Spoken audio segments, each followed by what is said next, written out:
Mga kwentong kababalaghan sa panahon ng undas. Dito lamang sa Dear Max FM with DJ Gigi. Dear Max FM, magandang hapon mga taga Jansan, mga general, sa lahat ng mga taga-pakinig na abot ng programang ito. Ako pala si Ferds. Ako ay 30 years old at ngayon ay nandito sa bansang Malaysia.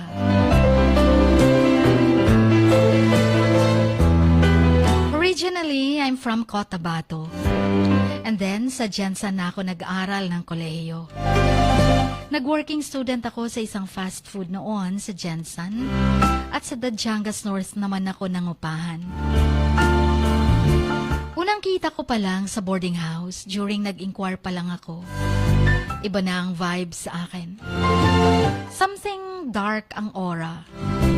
Parang mga 80s or 90s pa siya pinatayo. Base sa tanda ng itsura ng boarding house. Ngunit pinili ko pa rin mangupahan doon. Dahil cheap lang ang renta at afford ko lang. Sa unang mga linggo ko pa lang sa boarding house na yon, may mga nakakatakot na akong na-experience. Minsan, may naririnig akong umiiyak na sanggol sa vacant room. Minsan naman, may naririnig akong tumatakbo sa hagdan. Minsan, namamalikmata ako na parang bumubukas ang pintuan ng kwarto ko. Base naman sa mga matagal ng boardmates ko doon, marami din silang mga nakakatakot na experience doon. Base sa kwento nila, may mga boarders raw noon na nagpapalaglag sa mismong kwarto at iniiwan lang ang fetus sa kabinet. May estudyante din daw na babae noon na nagbigti sa kabilang kwarto dahil sa kahihiyan, dahil sumugod at nagwala doon ang misis na kinakasama ng babae. Yung boarding house namin, 18 ang lahat ng rooms. Siyam sa ibaba, 9 naman sa second floor. Pero 5 na lang kaming mga boarders. Madalas, binabangungot din ako sa kwarto ko. Kaya minsan pinapatulog ko sa boarding house ang mga tropa ko. Pero maging sila, nakakaramdam sila ng kakaibang experience sa boarding house ko. Yung isa kong workmate, umihi siya sa CR ng 1 a.m. Dahil common CR yung sa amin, akala niya merong nasa loob ng CR. Kaya naghintay siya ng mga 20 minutes pa sa labas ng pinto. Kasi narinig niyang may nag-o-open ng gripo at nag-flush sa CR.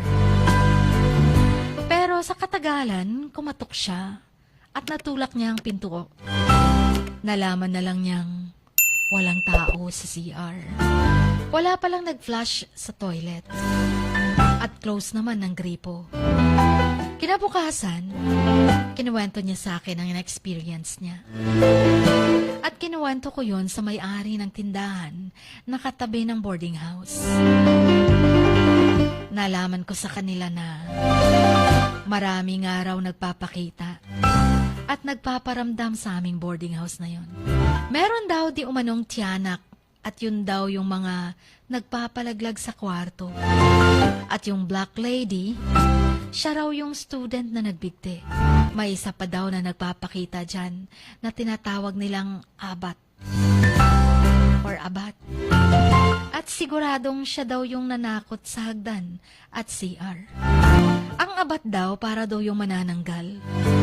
Kaso ang abat, hindi nahahati ang katawan. At ang kamay nito ang nagsisilbing pakpak niya kapag lumilipad.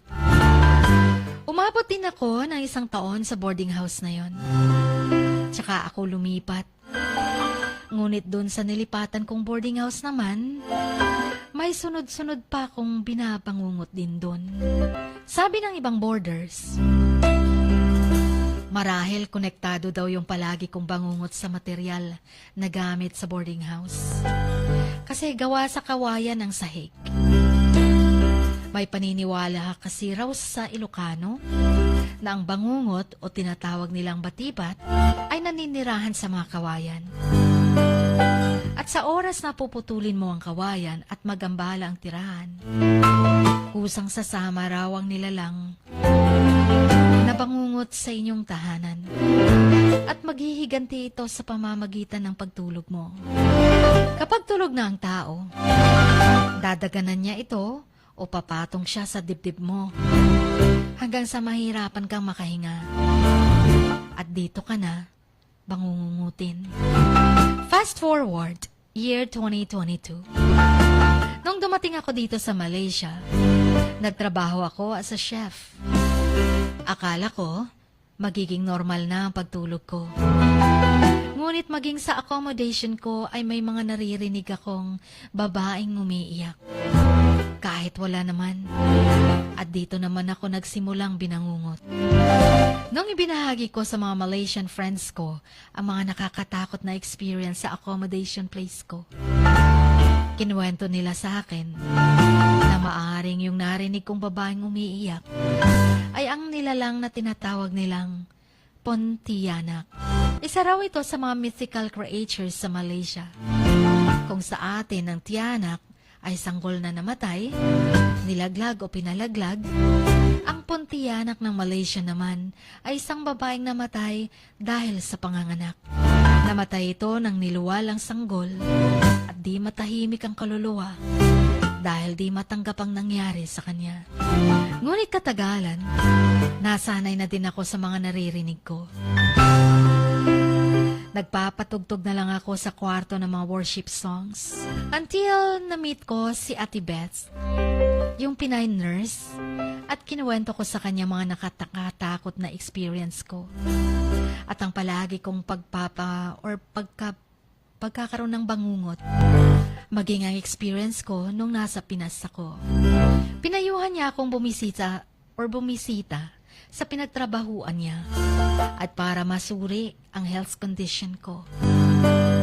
Napagalamang sleep paralysis ang condition ko.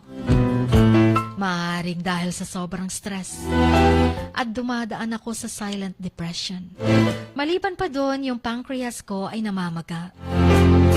Kaya ito raw ang sanhi. Kaya ako binabangungot. Maliban sa medicine na dapat kong ini-intake, ay sinasama niya ako sa Zumba session niya para ma-exercise ako. Not only in physical daw, but also in mental. Sinasama din niya akong mag-hiking at para makapag-meditate. Lagi din niya akong sinusundo kapag vacant time ko para mag-church o di kaya mag-Bible study and prayer meeting. Sa ngayon, kahit papano, naging okay na ako. Siguro, isa din kaya na nagpa-trigger sa stress ko ay ang anxiety ko. Dahil sa mga kababalaghang na experience ko na nabigyan ng nakakatakot na kahulugan at kwento mula sa mga pinagkwentuhan ko. Sa puso't isip ko, alam kong totoo ang mga na-experience ko. At hindi lang yon basta hallucinations. Pero alam kong merong mas nakakatakot kesa sa mga bagay na yon. Yun ay ang kaligtasan natin sa huling araw. Ito ang araw ng paghuhukom ng Diyos. Chin, hanggang dito na lang ang aking kwento. Please play my requested song, The Time of My Life. Ang inyong kamax, Ferds.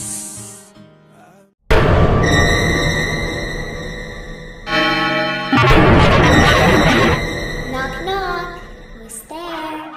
You're a nightmare. Mga kwentong kababalaghan sa panahon ng undas.